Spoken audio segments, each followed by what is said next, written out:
The Lord be with you. A reading from the Holy Gospel according to Mark.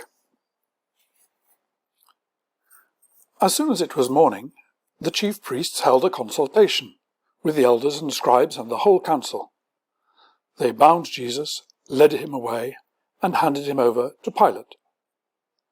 Pilate asked him, "Are you the king of the Jews?" He answered him, "You say so." Then the chief priests accused him of many things. Pilate asked him again, "Have you no answer? See how many charges they bring against you." But Jesus made no further reply, so that Pilate was amazed. Now at the festival he used to release a prisoner for them, anyone for whom they asked. Now a man called Barabbas was in prison with the rebels who had committed murder during the insurrection. So the crowd came and began to ask Pilate to do for them according to his custom. Then he answered them, "Do you want me to release for you the king of the Jews?" For he realized that it was out of jealousy that the chief priests had handed him over. But the chief priests stirred up the crowd to have him release Barabbas for them instead. Pilate spoke to them again, "Then what do you wish me to do with the man you call the King of the Jews?" They shouted back, "Crucify him." Pilate asked them, "Why, what evil has he done?" But they shouted all the more, "Crucify him." So Pilate, wishing to satisfy the crowd, released Barabbas for them, and after flogging Jesus, he handed him over to be crucified. Then the soldiers led him into the courtyard of the palace, that is, the governor's headquarters, and they called together the whole cohort. And they clothed him in a purple cloak, and after twisting some thorns into a crown, they put it on him. And they began saluting him, "Hail, King of the Jews!" They struck his head with a reed, spat upon him, and knelt down in homage to him. After mocking him, they stripped him of the purple cloak and put his own clothes on him. Then they led him out to crucify him. They compelled a passer-by who was coming in from the country to carry his cross.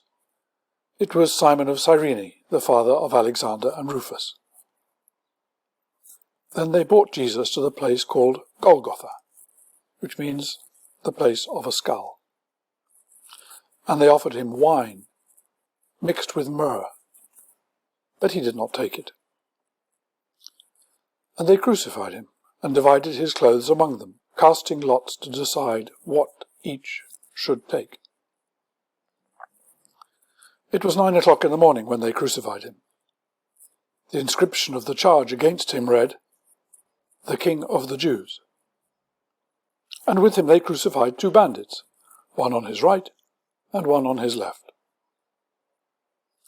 Those who passed by derided him, shaking their heads and saying, "Aha! You who would destroy the temple and build it in 3 days, save yourself and come down from the cross."